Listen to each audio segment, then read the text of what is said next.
Hello friends, welcome to my channel learn try and repeat. ये जो question है ये मुझे डाउट आया है इंस्टा पे। उसने कहा है purchase 20 kg goods from Dinesh at the rate 500 per kg, 50% paid by cheque, 20% paid by cash, trade discount receive 10% and cash discount 10%। तो इसको सॉल्व करते हैं। मैंने जर्नल एंट्री के लिए अपना फॉर्मेट बना दिया है। सो यहाँ एक डेट का कॉलम है, सॉरी वो मिसिंग है, वो भी डाल देते हैं। ठीक है, डेट, पर्टिकुलर, डेबिट, क्रेडिट। सो ये फॉर्मेट है। तो सबसे पहले हमें परचेज हुए हैं गुड, सो एंट्री जाएगी purchases account debited to cash account, क्योंकि कुछ पैसे कैश के फॉर्म में आए हैं, दिए हैं हमने, सॉरी परचेज करी है तो पैसे दिए हैं, कुछ कैश के फॉर्म में दिए हैं। ठीक है, कुछ चेक के थ्रू दिए हैं, मतलब वो बैंक अकाउंट में जाएंगे, और साथ में हमें कैश डिस्काउंट भी गिवन है। तो जो डिस्काउंट है वो हमें मिला है, we have received this discount. So हम यहाँ लिखेंगे discount received account, discount received account, और लास्ट में हमारा आ जाएगा टू दिनेश अकाउंट। ठीक है, जो पैसे अभी तक हमने उनको नहीं दिए, जो पे नहीं करे हैं, वो हम पेंडिंग दिनेश के अकाउंट में लिख देंगे। सो यहाँ पे नरेशन आ जाएगी, being good purchased 20% paid by cash and 50% paid by check,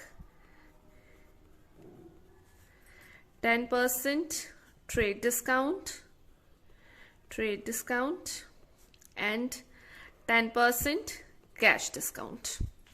सो ये हमारी नरेशन हो जाएगी।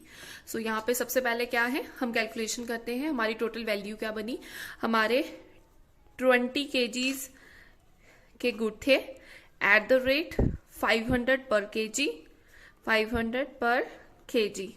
तो हमारे पास वैल्यू क्या आएगी, 20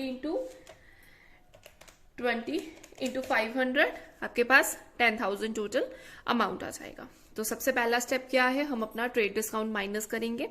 तो यहाँ पे माइनस कर रही हूँ ट्रेड डिस्काउंट को। सो ये ट्रेड डिस्काउंट है 10%। तो ये कैसे कैलकुलेट होगा, जब हम 10,000 के ऊपर 10/100 करेंगे। तो ये आपके पास आता है 1,000। तो आप यहाँ में से 1,000 माइनस करोगे तो अमाउंट आपके पास बचेगा 9,000। ठीक है, अब ये जो 9,000 है ये आप परचेजेस के आगे लिख दोगे, डेबिट साइड पे 9,000। अब जो नेक्स्ट स्टेप है, आप क्या करोगे, 9,000 में से वो उसने कहा था कि जो 50% है वो चेक के थ्रू पे किया है उसने, 20% कैश के थ्रू पे किया है, ये तो है जो वो पे कर चुका है, और जो रिमेनिंग ये हो गया 70%, मीन्स 30% जो है वो 30% जो है वो अनपेड है। ठीक है, this is your paid amount and that is your unpaid amount. ठीक है, अब मैं क्या करूंगी, ये टोटल हो गया 70% और ये हो गया 30%। अब 9,000 के ऊपर आप 70% लगा सकते हो। ठीक है, और यहाँ पे 9,000 के ऊपर आप 30%। ठीक है, या आप एक निकालकर 9,000 में से माइनस कर सकते हो। सो अगर 9,000 के ऊपर into 70 divided by 100 you will get 6300, 6,300। और ऐसे ही जो रिमेनिंग है 2,700, या आप इसके ऊपर ये कैलकुलेट कर सकते हो, तो आपके पास ये दोनों अमाउंट्स आएंगे। ठीक है, ये 30% तो पे हुआ ही नहीं है, तो हम कहाँ लिखेंगे इसको, दिनेश के सामने। तो मैं यहाँ दिनेश के सामने लिख रही हूँ 2,700। ठीक है, अब जो ये अमाउंट था जो हमें पेमेंट हमने कर दी है, ये तो पे किया नहीं, वो हमने लिख दिया। अब ये जो हमने पे किया है, अब उसका ट्रीटमेंट कैसे करना है, ओके, इसके लिए हम क्या करेंगे, ये जो 6300 है 6300, सबसे पहले तो इसके ऊपर हम कैश डिस्काउंट लगाएंगे। आप पूरे अमाउंट पे भी लगा सकते हो या अलग अलग करके भी लगा सकते हो। तो इसके ऊपर मैं ट्रेड डिस्काउंट लगाती हूँ तो मेरे पास 630 आता है, कैश डिस्काउंट आता है 630। तो यहाँ पे मेरा कैश डिस्काउंट आ गया 630, this is my cash discount. तो यहां तक तो कैश डिस्काउंट की ट्रीटमेंट हो गई।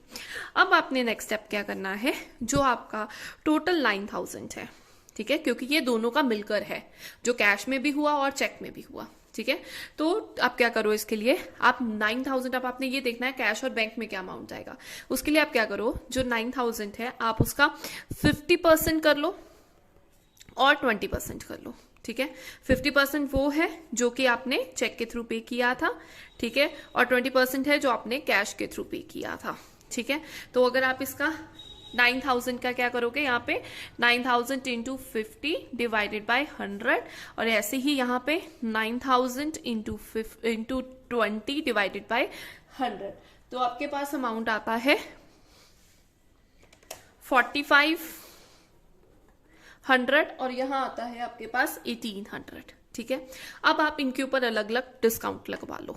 That is your cash discount, वो कितना था 10%।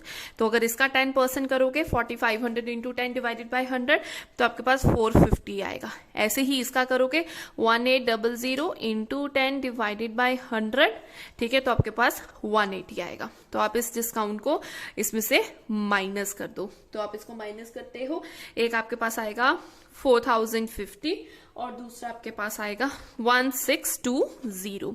सो ये इनका टोटल करोगे तो 630 आएगा, दैट इज इक्वल टू 630। पर लेकिन हमने अब इन फिगर्स में से माइनस भी करना है ताकि हमारे पास एग्जैक्ट अमाउंट कैश और बैंक का आ जाए, ठीक है। तो ये हमारा आएगा 50%, सॉरी बाय चेक था, तो ये आएगा 4050 इधर और यहाँ पे आएगा 1620। सो ये आपका फाइनल आंसर है। आई होप आपको क्लियर है। अगर आपको कोई भी डाउट है तो आप कमेंट सेक्शन में पोस्ट कर सकते हैं और अपने मैक्सिमम डाउट्स दो ताकि मैं जल्दी जल्दी इसके सोल्यूशन ला सकूं। Thank you.